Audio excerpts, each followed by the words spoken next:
Muy buenas a todos. Nuevamente estoy aquí grabando desde mi trabajo porque tiempo. Comenzando con el libro de esta ocasión, me acabo de dar cuenta de que hice un punteo muy bonito para todos y tuve un problema y nunca grabé y se me olvidó gran parte del libro. Así que no, esta vez no van a haber impresiones iniciales como en el video anterior. Pero el punteo está, así que voy a hacer el video en base a ese. Y sí, olvidé mucho del libro, así que si se me olvidó algo, o cambió un nombre, tergiversé alguna situación, háganmelo saber y no me voy a enojar porque me corrijan, sí, pucha, con qué cara. Bueno, el libro, como ya vieron en el título, es 1984 de George Orwell. Esta edición de Cerro Belén es una edición chilena publicada en el año 1984. ¿Cuál es la gracia que fuese ese año, además de que era el mismo año del nombre del libro? Es que en Chile estábamos en plena dictadura. Estábamos, dice la mosca, si mis papás ni siquiera se conocían. En fin, las traducciones son de Fernando Bernard, Lesac Salat y Samuel Silva. Leí el libro por culpa del gusanito de la curiosidad, ya que desde el momento en que vine a vivir a Santiago, a lo mejor desde antes, ya ni me acuerdo, me empezó a llamar la atención todos los rayados anarquistas que veía decían 1984. Y yo decía, ¿pero qué es esto? Yo no entiendo nada. Y después me enteré de que era un libro de Orwell que hablaba de una distopía. Llevo un semestre completo desde que leí el libro y todavía no sé exactamente qué es distopía, así que para que salgan de las dudas y yo también, textual de Google. A ver, si ponen esta palabra en el buscador les saldrá lo siguiente. Una distopía o anti-utopía es una sociedad ficticia indeseable en sí misma. O sea, es todo lo contrario a una utopía, según lo que dice San Google. Se supone que en esta sociedad, la de Orwell, está gobernando un solo líder, que en este caso sería el Gran Hermano, quien se supone que controla absolutamente todo en la sociedad y no es como dicen los anarquistas que está por ahí escribiendo en 1984 por todos lados, porque el gobierno está poniendo más cámaras de seguridad o porque la BIN implementó un dron vigilando a los delincuentes, estamos viendo la distopía de Orwell. No, no es lo mismo. Bajo el mandato del Gran Hermano, la vigilancia es tan fuerte que incluso controlan los pensamientos de los ciudadanos, arrinconándolos a ser sus propios jueces. Se manipula lo que se piensa, incluso lo que se siente. Así que no, la BIN no nos está controlando todavía. Como ya les dije, mucha gente compara este sistema con la sociedad actual. Pucha, es un drama esa lecera porque no estamos viviendo bajo un Gran Hermano, ni estamos teniendo tantas restricciones como se tuvo en la dictadura. La gran comparación que yo sí hago es sobre la policía del pensamiento respecto al periodo que mencioné al inicio. Eh, la policía del pensamiento se supone que condenaba el pensamiento independiente, o obviamente cualquiera que se opusiera al Gran Hermano o al sistema impuesto. Si alguien era sospechoso, y chao con ello.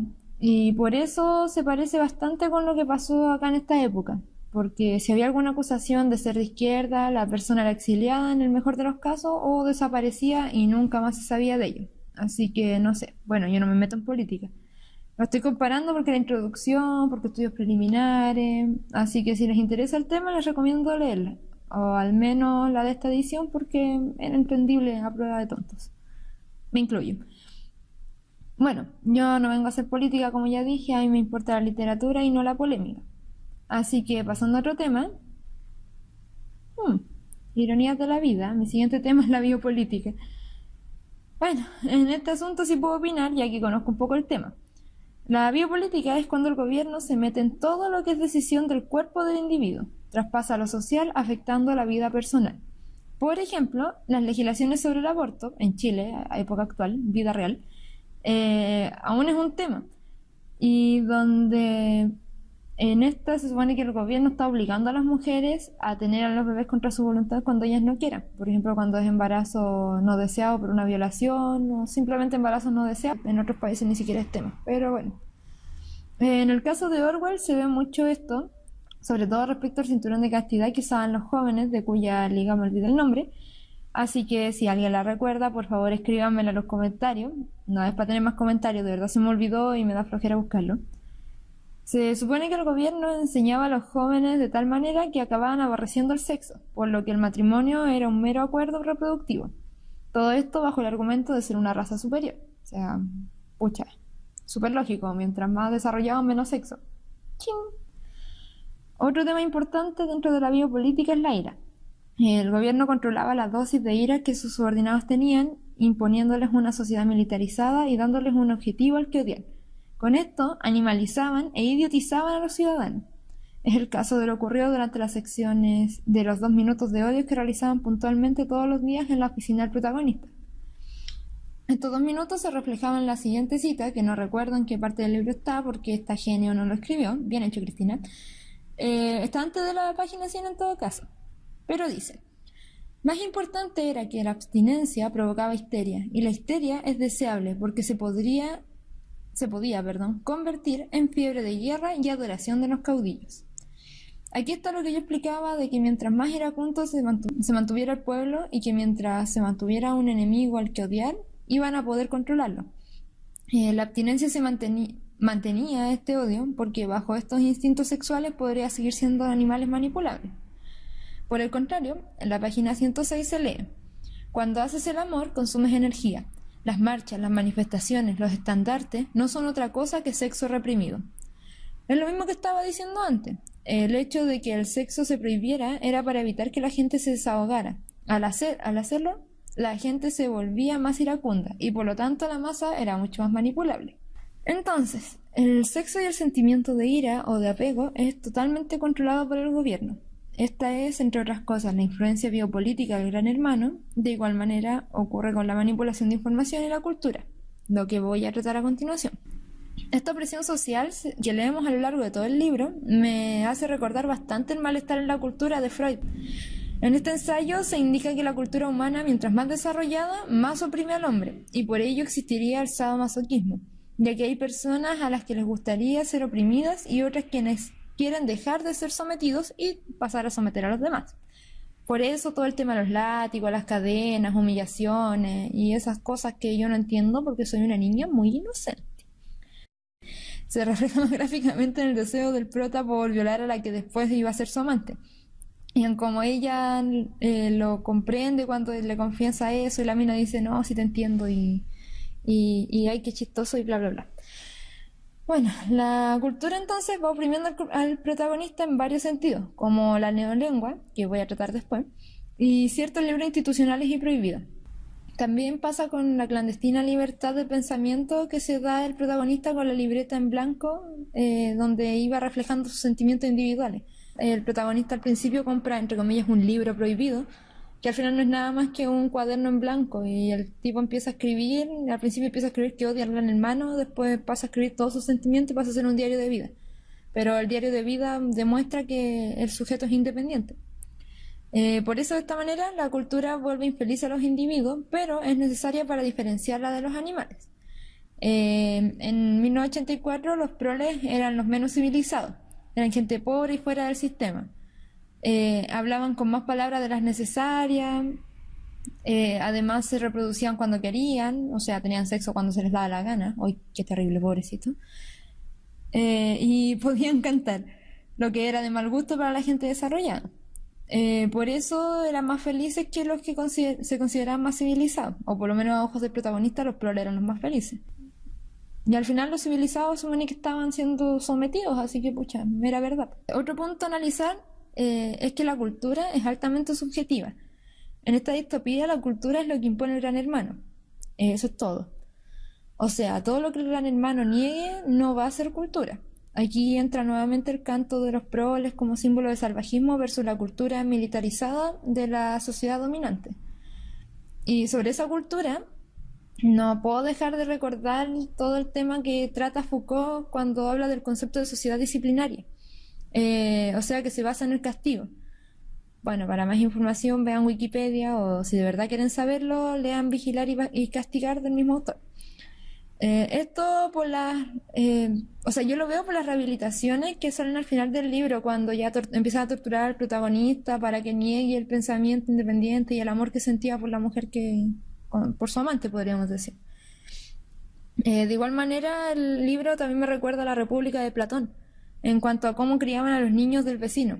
Bueno, Platón plantea una serie de normas que deben seguirse para la creación de un buen soldado que vigile la República, entre las cuales estaban las historias heroicas y la música sencilla, tal como ocurre con toda la distopía de Orwell. Este filósofo habla mucho de que el entrenamiento del soldado no depende únicamente de lo físico, sino que de cómo se debe lavar el cerebro desde pequeño para que no cuestione nada al ser mayor.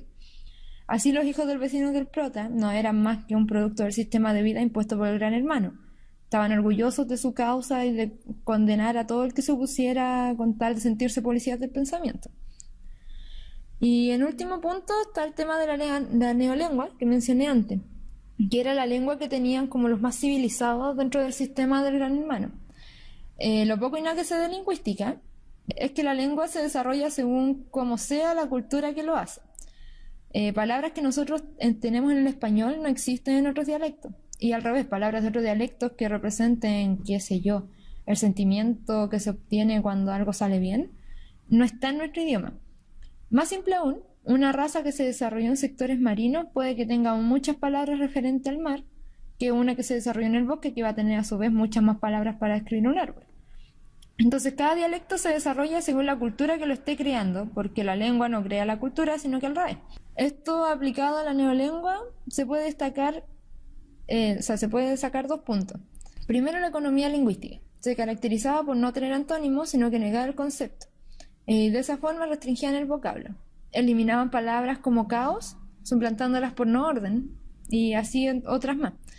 De esta manera se evitaban palabras innecesarias que podían perjudicar al gobierno o llevar a sus subordinados a tener pensamientos poco favorables para ellos. En suma, evitaban una subversión. En segundo lugar, se encuentra el hecho de que supuestamente la neolengua estaba mucho más avanzada que el dialecto de los proles, que sería como lo que nosotros hablamos ahora. ¿Esto a qué se debía? A que la neolengua la hablaban solo los que seguían ciegamente al Gran Hermano, y obviamente estos tenían que ser más inteligentes, más cultos y mucho más humanos que los proles. Entonces aquí viene un problema en cuanto a la cultura lingüística y pensamiento. La neolengua manipularía el pensamiento por medio del dialecto. Así se enlazaría con lo dicho antes. Se evitaría entonces palabras que pudieran impulsar un pensamiento independiente o una capacidad de reflexión. Por eso palabras innecesarias no estaban, sobre todo palabras que tenían que ver con política. Ojo ahí. Se me había ocurrido un discurso mucho más bonito sobre la neolengua, pero pucha, de verdad después de un semestre uno se olvida de las cosas. La mente es frágil y estoy viejita. Por ahora tengo eso, nada más que agregar, creo, en el punteo. Y para finalizar, eso sí, quiero destacar 2 citas que me encantaron del libro. La primera aparece en la página 162 y dice: porque solo mediante la coexistencia de contradicciones es posible mantener el mando indefinidamente. O sea, mientras más confundidos tenían a la gente menos tenía que pensar. Esto se aplica hoy en el tema de los medios de comunicación como la televisión y la radio, en Chile sobre todo. Bueno, sí, al principio dije que este tema no era contemporáneo, pero mientras los medios sigan siendo censurados o están en poder de partidarios de ciertos colores políticos, va a seguir encajando. Ahí no voy a pelear con los anarquistas, si eso es verdad. La otra cita está en la página 163. Está al ladito de la anterior. Dice: estar en una minoría, aunque fuera una minoría de una sola persona, no significaba estar loco. Ya, sin afán de llamar a todos los únicos y diferentes de Internet, voy a exponer mi punto sobre esto. Ya, sitúense en el año 1984. Yo diría que antes, de hecho, porque Orwell escribió unas décadas antes el libro. En esta época todo el mundo era igual, todos machistas, todos clasistas. Incluso las mismas mujeres y los pobres se guiaban por esa ideología en el sistema. Por lo tanto, era muy difícil una revolución de pensamiento. Y por eso la gente que para nosotros ahora está bien, en esa época estaba mal. No lo quiero aplicar a la época actual, porque de verdad tenemos muchos únicos y diferentes en Internet, o gente defensora de la justicia, que se anda sintiendo ofendida por todo. Bueno, pareciera ser que muchos no han notado que vivimos en el siglo XVII y no en los 80, pero nada que hacer. Y eso sería sobre 1984 de George Orwell. Nuevamente, perdón por la duración, porque este libro de verdad tiene demasiado que decir y no pude decirlo todo. Igual ojalá les haya gustado, y si no, igual, pucha, estamos trabajando para ustedes en este formato. Eso, nos vemos en el próximo video. Bye bye.